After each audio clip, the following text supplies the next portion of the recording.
Students, we study the process of the oogenesis. In the previous lecture, we have studied the introduction about the oogenesis.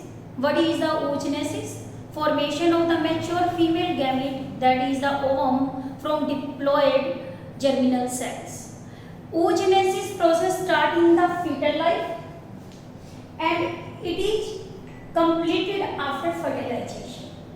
First of all, we consider about the steps or phases which are involved during the process of the oogenesis. Oogenesis process involves the three phases. One is the multiplication phase, second is the growth phase, and third is the maturation phase. This process of the oogenesis is slightly different from the spermatogenesis.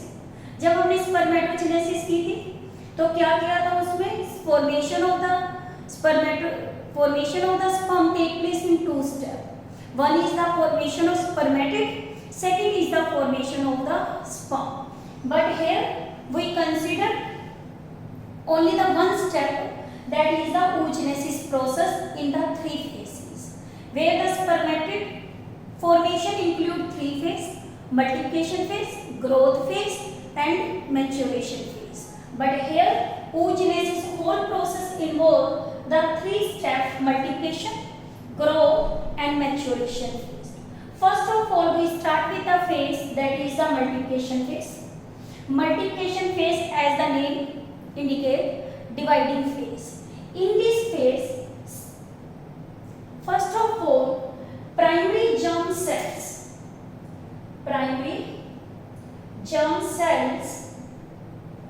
of the germinal epithelium divide mitotically. सबसे पहले क्या होता है? Primary germ cells जो किसके? Germinal epithelium. और germinal epithelium is a tissue which lines the gonad, as we have also studied in the process of the spermatogenesis. They divide mitotically. They help in the formation of the oogonia. Now this oogonia undergoes further division to form more oogonia. It means this process is take place in the early life, that is called fetal life. It means multiplication phase start in the fetal life. It means it is also called intrauterine life. और इसमें क्या होता है? जब oogonia बनते हैं first month की pregnancy में, फिर उसके बाद 2 मंथ बताया था, क्योंकि ये बताया था ये प्रोसेस कैसा है? डिसकंटिन्यूअस है और हाईली क्या है? वेस्टफुल प्रोसेस है. इसमें सबसे पहले क्या होता है कि फीटल लाइफ के अंदर oogonia बनते हैं. ये oogonia किसने बनाए? जर्मिनल एपिथेलियम ने. और ये oogonia के ग्रुप्स पे डिवाइड होकर और oogonia बनाते हैं. और इस केस के अंदर जब ये ग्रुप्स ऑफ oogonia बन जाते हैं, ग्रुप्स ऑफ oogonia को हम क्या बोलते हैं? गैमेट मदर सेल या ओवा मदर सेल या एग मदर सेल भी बोल देते हैं. एमसी, इसका नाम तो क्या बोला? गैमेट. या इसे हम क्या बोलते हैं? Egg mother cell. एमसी का क्या मीनिंग है यहाँ पे? Mother cell. और सबसे पहले ये ग्रुप ऑफ सेल्स है oogonia का, आपको पता है क्या बनाता है? Egg nest, egg tube of P future. और ये किस फॉर्म में होता है? आपको पता है? कोड की फॉर्म में. फिर ये किसमें कन्वर्ट हो जाता है? राउंडेड मास में. तो ये मिलकर क्या बनाता है? Egg nest. एग नेस्ट कैसा होता है? राउंडेड मास. और ये राउंडेड मास में से एक सेल कौन सी? सिंगल सेल एनलार्ज हो जाती है. सिंगल सेल क्या हो जाती है? एनलार्ज. और ये मिलकर बनाती है प्राइमरी oocyte. ये मिलकर यहाँ पे क्या बना रही है? Primary oocyte. This face is the primary oocyte. यानी कि in the multiplication phase egg nest converted into the primary oocyte. और यहाँ आने के बाद इसकी ग्रोथ क्या हो जाती है? अरेस्ट हो जाती है. ये जो एग ट्यूब और एग नेस्ट कहाँ आ जाते हैं? स्ट्रोमा में आ जाते हैं. स्ट्रोमा में आने के बाद ये प्राइमरी oocyte जब बन जाता है रेस्ट सेल्स इसके around primary oocyte this one. जो एग्नेस्ट सेल आपको बताई थी वो कैसी होती है, इस तरह से राउंडेड मास होता है सेल्स का। एक सेल मैंने उसमें से बताई आपको कैसी होगी, एनलार्ज हो गई। ये एनलार्ज सेल तो किसमें कन्वर्ट हो गई थी, प्राइमरी oocyte में। और बाकी सारी रेस्ट ऑफ द सेल किसमें कन्वर्ट हो जाती है, फॉलिकुलर सेल। अब ये फॉलिकुलर सेल इस एग्नेस्ट को क्या करती है, सराउंड करती है।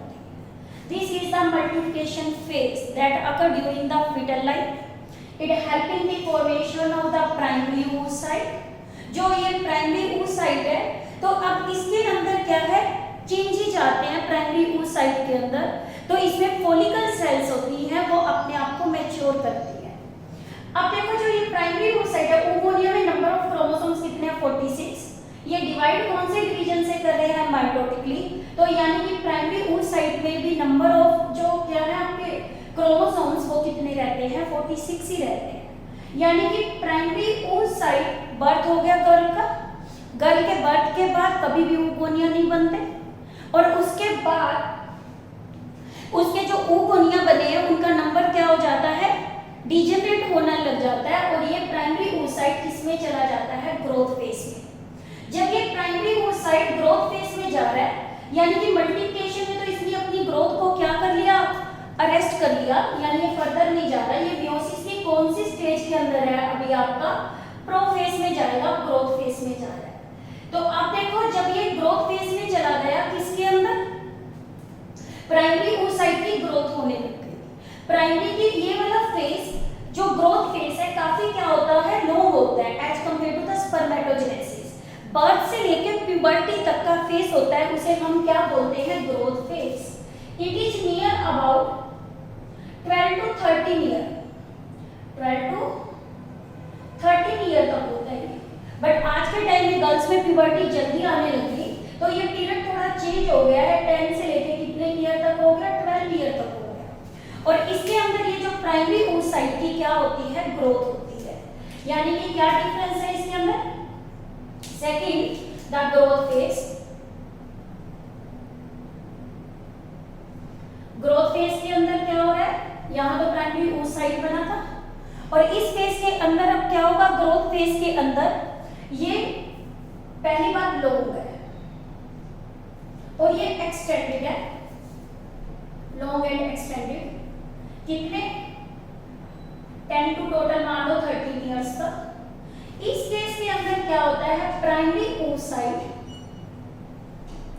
अपनी ग्रोथ को जो अरेस्ट कर रहा है वो अपनी ग्रोथ को क्या करता है, इंक्रीज करता है। और जब प्राइमरी oocyte इसके अंदर अपनी ग्रोथ को क्या कर रहा है, अरेस्टेड हो रहा है यहाँ पे, तो इस केस में ये कौन सी स्टेज पे है, प्रोफेज पे। और प्राइमरी जब ये प्रोफेज पे है तो कौन सा, प्रोफेज स्टेज। और इसकी फर्दर आपको पता है प्रोफेज 1 ऑफ मियोसिस की 5 स्टेजेज होती हैं, लैप्टोटिन, जाइगोटिन, फिर पैक्टिटिन, डिप्लोटिन और डायकाइनेसिस। और यहाँ पे ये जो इस प्रोफेज स्टेज पे है तो ये कौन सी स्टेज पे है, डिप्लोटिन स्टेज पे होता है। This point to be noted and important from NEET point of view also. ठीक है, कि जो oocyte है ये इसका क्या बोलते हैं, first resting stage. It is the first resting stage. जब वो प्रोफेज की कौन सी स्टेज पे, डिप्लोटिन पे। अब ग्रोथ फेज 2 स्टेजेस में होता है। ग्रोथ फेज कितनी स्टेजेस में होता है, 2। फर्स्ट आता है प्रीवाइटिलोजेनेसिस,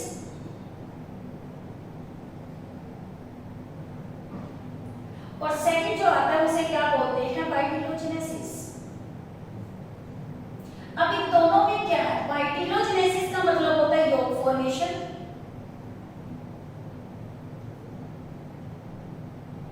यानी कि इसमें योग बनेगा। प्रीमिन पहले इसके अंदर सेल में 2 तरह का चेंज आता है प्राइमरी oocyte में, क्या, एक तो न्यूक्लियर इन कंटेंट इंक्रीज करता है, न्यूक्लियर एंड साइटोप्लाज्मिक कंटेंट क्या होता है, इंक्रीज होता है, इंक्रीज। ठीक है, यानी कि न्यूक्लियस बढ़ रहा है, साथ साथ में साइटोप्लाज्मा में पड़ी हुई सेल ऑर्गेनेलिस क्या हो जाती है, इंक्रीज हो जाती है। आपने सुना होगा डिप्लोटिन स्टेज के अंदर जो क्रोमोसोम बनते हैं वो लैम्ब्रश क्रोमोसोम बनते हैं, और लैम्ब्रश क्रोमोसोम्स का काम है ज्यादा से ज्यादा प्रोटीन बनाना। तो यानी कि तभी हम कहते हैं यहाँ पे ये जो स्टेज अरेस्टेड है, ये कौन सी है? डिप्लोटिक स्टेज है। प्रोफेज जहाँ पे ये अरेस्ट हो जाता है और ग्रोथ फेज एक्सटेंडेड है, 2 स्टेप में हो रहा है, प्री वाइटिलोजेनेसिस और वाइटिलो। ये क्वेश्चन भी नीट पॉइंट बहुत इंपॉर्टेंट है, बट इज द वाइटिलोजेनेसिस योग फॉर्मेशन। बट ज्यादा योग किसमें बनता है? बर्ड्स के अंग के अंदर, आपके रेप्टाइल्स के अंग के अंदर, बट ह्यूमन के अंदर ज्यादा योग नहीं होता। ये कैसा होता है? एलेसिकल होता है। तो यानी कि इसको बनाने के लिए जो mainly cell organelle role play करती है वाइटिलोजेनेसिस में, वो कौन करती है? माइटोकॉन्ड्रिया करती है। वैसे तो इसमें सारी सेल ऑर्गेनेली ऑर्गेनाइज करती है, मेन रोल हम किसका बताते हैं? माइटोकॉन्ड्रिया का। This question is also important from NEET point of view. यानी कि ये ग्रोथ फेज इसका एक्सटेंडेड हो गया। गर्ल्स यानी 13 की एज पे आ गई, तो इस स्टेज के ऊपर बर्थ भी आ गया, चाइल्डहुड भी हो गया, ये प्यूबर्टी पीरियड पे आ गया। अब प्यूबर्टी में फीमेल के अंदर आपको पता है मेंस्ट्रुएशन साइकिल स्टार्ट हो जाता है। अब जब मेंस्ट्रुएशन साइकिल फीमेल के अंदर स्टार्ट होता है, वो एक मेथड है किसका? oogenesis का। वो ओवा बनाने में हेल्प करता है और इसके अंदर क्या होता है? ओवरी काम करती है, क्योंकि oogenesis प्रोसेस होता है किसमें? ओवरी में। दोनों ओवरी कभी भी एक साथ ओवा नहीं बनाती, वो अल्टरनेटिवली काम करती है। मेंस्ट्रुएशन साइकिल आपको पता है 28 डेज का होता है। 14 day of the menstruation cycle before the starting of the next menstruation cycle हमेशा ओवा क्या होता है? रिलीज होता है। क्या बताया आपको? मेंस्ट्रुएशन साइकिल फीमेल के अंदर कितने दिनों का होता है? 1 से लेके 28 डेज, और ये पहला 3 से 5 डेज तक का होता है। फिर 6 से लेके आपको बताया ये कितना होता है? 14 डेज तक होता है, 13 तक, फिर 14 डे, फिर 15 से 28। अब देखो इस 14 डे पे हमेशा क्या रिलीज होता है? सेकेंडरी oocyte रिलीज होता है, जिसे ओव्यूलेशन बोलते हैं। यानी कि ये वाली स्टेज जब आती है, ये सेकंड मेंस्ट्रुएशन के स्टार्ट होने से 14 डे पहले आती है, तो जिसकी वजह से ये क्या करता है? ओवर रिलीज करता है। अब ये ओवर जब रिलीज होगा, ग्रोथ फेज कंप्लीट हो गया। ग्रोथ फेज कंप्लीट होने के बाद आफ्टर प्यूबर्टी, कौन सा फेज बताया आपको? आफ्टर प्यूबर्टी मियोसिस 1 क्या हो जाती है? कंप्लीट हो जाती है। मियोसिस 1 कंप्लीट हो रही है कब? After puberty. यानी कि ये ग्रोथ फेज में ये प्राइमरी oocyte अब किस में चला गया है? मैच्योरेशन फेज में चला गया है। मैच्योरेशन फेज में जब ये प्राइमरी oocyte चला गया, तो ये सबसे पहले अपनी मियोसिस 1 को कंप्लीट करता है। जब ये मियोसिस 1 यहाँ पे क्या कर रहा है? कंप्लीट कर रहा है मियोसिस 1, तो ये मियोसिस आपकी कैसी होती है? अनइक्वल। ये अनइक्वल है, तो यहाँ पे देखो एक बिल्कुल छोटी सी सेल बन रही है और एक लार्ज साइज सेल बन रही है। आपको पता है जैसे स्पर्मेटोजेनेसिस में भी प्राइमरी स्पर्मेटोसाइट 2 सेकेंडरी स्पर्मेटोसाइट में कन्वर्ट होता है। Here is a difference. Here primary oocyte not result in the formation of the 2 secondary oocyte, but here it form 2 different cell. One is the first polar body, second is the secondary oocyte. In the spermatogenesis, 2 secondary spermatocytes are formed, but in case of the oogenesis, only 1 secondary oocyte is formed. This unequal division is necessary. Why it is necessary and what is the role of this polar body? First, this polar body is small in size. ये क्या है? polar body का जो size है वो देखने में लग रहा है कैसा है? स्मॉल है, ठीक है। और जो इसका क्या है? सेकेंडरी oocyte है, इसका साइज कैसा है? लार्ज। क्यों? इसमें न्यूक्लियर कंटेंट का डिवीजन तो इक्वल हो जाता है, यानी न्यूक्लियस तो इक्वली डिवाइड हो जाता है, बट साइटोप्लाज्मा का कंटेंट इक्वल नहीं है। सेकेंडरी oocyte में उतना साइटोप्लाज्मा प्रेजेंट है जितना किसके अंदर प्रेजेंट था? प्राइमरी oocyte के अंदर। सेकेंडरी में उतना साइटोप्लाज्मा प्रेजेंट है जितना क्या है? प्राइमरी oocyte में। very small amount of cytoplasma is present in the polar body, because this secondary oocyte helping the further development of embryo, so it contain nutrient rich cytoplasma for the development of the growing embryo, so that when zygote converted into the embryo, it gets the nourishment. This is the point to be noted here, that कि why secondary oocyte contain more cytoplasma. So here is the division is the unequal. अब देखो unequal है तो इस polar body का क्या फायदा है? First this polar body, now come to the third phase, that is the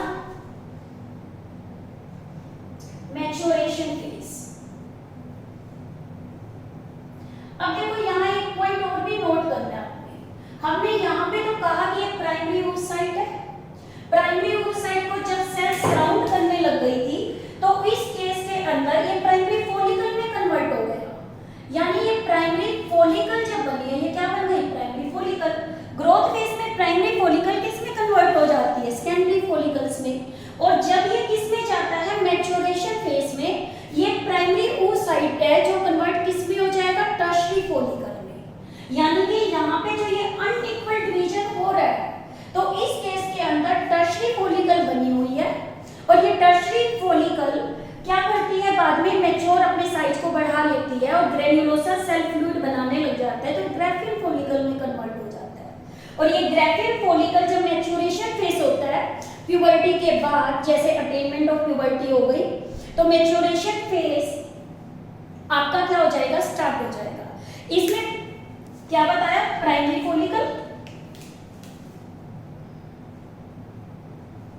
जो फॉर्म्ड हुई है ये कन्वर्ट किस में होगी? सेकेंडरी फॉलिकल में। आपको पता है प्राइमरी में तो क्या होता है? सिंगल लेयर ऑफ किसकी? फॉलिक्यूलर सेल, इसमें ग्रेन्युलोसा, और ये फिर इसके पास न्यूथिका सेल्स में, इसमें कौन सी सेल है? ग्रेन्युलोसा प्लस न्यूथिका। और इसमें कौन सी सेल होती है? प्राइमरी फॉलिकल में सिर्फ फॉलिकल सेल। और इस केस के अंदर सेकंड स्ट्रक्चर होती है, वो कौन सी होती है? Primary oocyte। और फिर यहां भी क्या होती है? Primary oocyte। अब ये अपने आप को कन्वर्ट कर रही है, तो कन्वर्ट किस में कर रही है? टर्शियरी फॉलिकल में। टर्शियरी फॉलिकल में आपको पता है क्या बनने लग जाती है? कैविटी, यानी कि इसमें यहाँ पे क्या है? कैविटी बन गई, जिसका नाम क्या रख देते हैं हम? एंट्रम। क्या नाम रखते हैं? एंट्रम। ये चेंजेज कहाँ आ रहे हैं? ये चेंजेज लास्ट में जब फॉलिकल टर्शियरी बन गई है तो मैच्योरेशन फेज में ये चेंजेज आ रहे हैं। टर्शियरी फॉलिकल में आप क्या बन गई? कैविटी फिल्ड हो गई, किससे? फ्लूइड से। और इस केस में ये टर्शियरी फॉलिकल कन्वर्ट हो गई ग्राफियन फॉलिकल में। इसका साइज बढ़ जाता है तो ये कन्वर्ट किस में हो जाती है? ग्राफियन फॉलिकल में। इतना सारा जो चेंजेज आ रहा है वो हार्मोनल कंट्रोल है, और ये हार्मोनल कंट्रोल कैसे है? एंटी हाइपोथैलेमस गोनाडोट्रोपिन बना रहा है फीटल लाइफ में। बाद में उसके बाद क्या है? प्यूबर्टी पे आने के बाद एंटीरियर लोब पिट्यूटरी एफएसएच और क्या बना रही है? एलएच। और फिर इसमें क्या है? ये यहाँ से यहाँ तक का जो चेंज आता है ये किस हार्मोन के अंडर जा रहा है? एफएसएच के अंदर, एफएसएच। और जो कौन बना रहा है? Anterior lobe of pituitary. फिर यहाँ आने के बाद ये ग्राफियन फॉलिकल क्या कर जाती है? रप्चर। ठीक है, जब ये ग्राफियन फॉलिकल रप्चर हो गई तो यहाँ जाके डिवीजन कैसा था? अनइक्वल। ये अनइक्वल है तो एक सेकेंडरी oocyte बन गया, एक पोलर बॉडी बन गई। रप्चर हो गया तो क्या बनी? दो बनी, एक पोलर बॉडी, एक सेकेंडरी क्या बन गया? oocyte। पीबी क्या है? पोलर बॉडी, एसओ क्या है? Secondary oocyte। अब इस केस के ऊपर सेकेंडरी oocyte पे यहाँ पे ये क्या हो जाता है? रिलीज हो जाता है, और इसको रप्चर करने में जो हार्मोन रोल प्ले करता है वो कौन करता है? एलएच करता है। और सेकेंडरी oocyte यहाँ पे क्या हो जाएगा? रिलीज हो जाएगा। और ये सेकेंडरी oocyte कहाँ आ जाएगा? फ्लोपियन ट्यूब में। कहाँ आ जाएगा? फ्लोपियन ट्यूब में। किसकी हेल्प से? फिम्बरी की हेल्प से। From ovary by fimbriae. Fimbriae आपको बताए थे कैसे होते हैं? हेयर लाइक स्ट्रक्चर्स हैं, फिंगर लाइक, जो ओवा को क्या कर लेती है? कोलैप्स। यानी कि अब ये सेकेंडरी oocyte पे सेल किसमें गई हुई है? मियोसिस सेकंड में। और मियोसिस सेकंड में इसने अपने आप को एक स्टेज पे अरेस्ट कर रखा है, मेटाफेज सेकंड पे। अब ये सेकेंडरी oocyte किसमें है? Second resting stage. मैंने आपको एक फर्स्ट रेस्टिंग स्टेज बताई थी, और एक आपकी कौन सी है, सेकंड रेस्टिंग स्टेज। जो आपकी क्या है, मियोसिस 1 है, ये आपकी कैसी है, फर्स्ट रेस्टिंग स्टेज। कैसी है, फर्स्ट रेस्टिंग स्टेज, जब ग्रोथ फेज में है। सेकंड रेस्टिंग फेज कौन सी है, metaphase. It is the second resting stage. Second, first resting stage, it is the second resting stage. अब ये सेकेंडरी oocyte क्या कर रहा है, वेट कर रहा है, और ये वेट किसका कर रहा है, एक स्पर्म का। ये दिख रहा है आपको यहाँ पे, इस सेकेंडरी oocyte को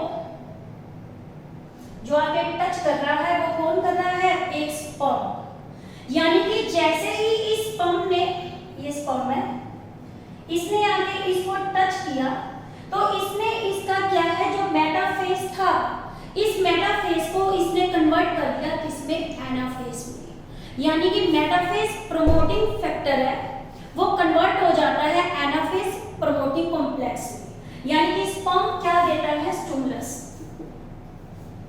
क्या देता है, स्टिमुलस देता है। और ये किस चीज के लिए स्टिमुलस दे रहा है, मेटाफेज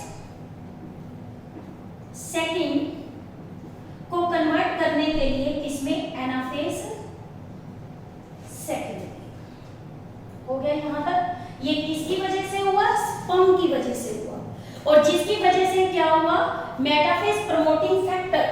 यहां पे क्या बताया आपको, स्पर्म ने किसका काम किया, स्टिमुलस का।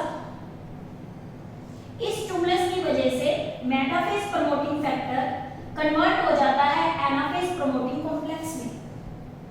मेटाफेज प्रमोटिंग फैक्टर कन्वर्ट किस में हो गया, एनाफेज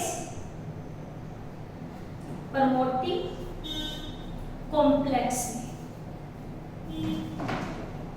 और ये अब ये सेकेंडरी oocyte इसमें चला जाएगा, सेकंड मियोसिस में चला जाएगा। जब ये सेकंड मियोसिस में चला गया तो इसने फिर सेकंड पोलर बॉडी बना दी, और साथ में एक क्या बना दिया, लार्ज साइज का क्या बना दिया, ओवम बना दिया। अब ये ओवम फर्टिलाइज कर जाएगा किसके साथ, स्पर्म के साथ। तो यहां क्या बन जाएगा, जाइगोट। ठीक है, यानी कि ओवम कब रिलीज हुआ, जब स्पर्म ने टच किया। स्पर्म ने टच किया तो स्पर्म ने किसका काम किया, स्टिमुलस का।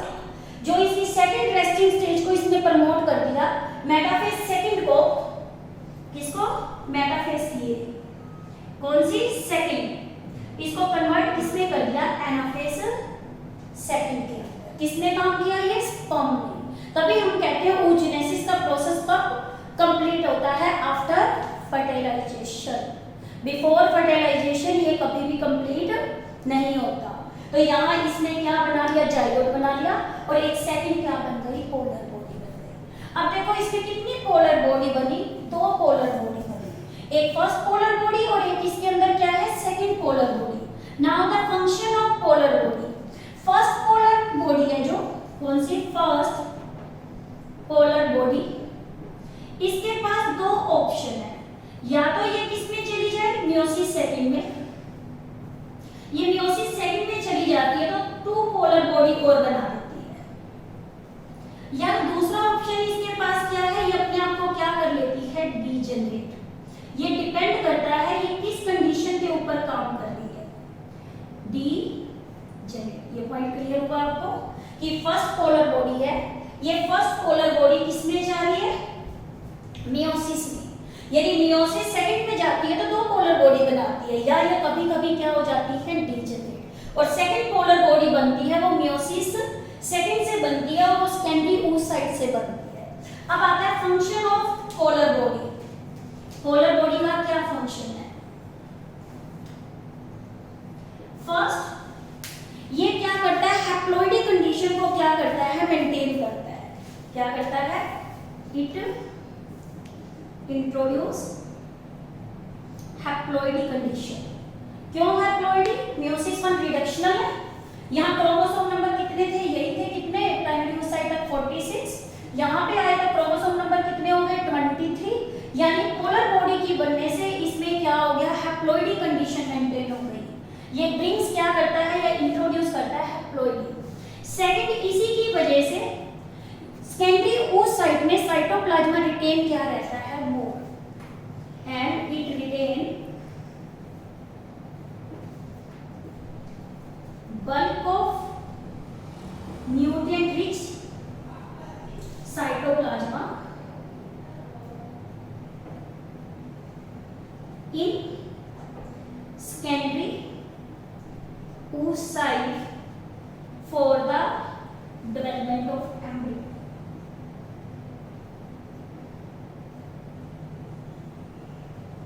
ताकि ज्यादा साइटोप्लाज्मा रिटेन रह जाए सेकेंडरी oocyte में, जो डेवलपमेंट की एम्ब्रियो में क्या करे, हेल्प। सेकेंड, ये क्या बताया, first in number of chromosome को हाफ करने में क्या करता है, हेल्प करता है। यानी कि क्या है, जो सेकेंडरी oocyte है अनइक्वल रीजन में गया तो उसने क्या किया, एक फिर छोटी सी पोलर बॉडी बनाई, एक लार्ज बनाया ओवम। कई जगह आप पढ़ोगे कि ओवम का दूसरा नाम क्या होता है, ओटिड। Not confuse the term ओटिड, OTD also equal to the ovum. Now what is the difference between the ovum and egg? Egg is equal to ovum plus embryonic egg membrane। क्या बताया कि जो एग मेम्ब्रेन कौन कौन सी होती है, zona pellucida, vitelline membrane, third is the corona radiata। These are the three egg membranes। When these three egg membranes surround the ovum, they are called egg। इसकी जगह हम ओटिड भी लिख सकते हैं। This is also important from need point of view। अब देखो, this is complete process of the oogenesis। Oogenesis helping the formation of the single ova from the oogonia cell।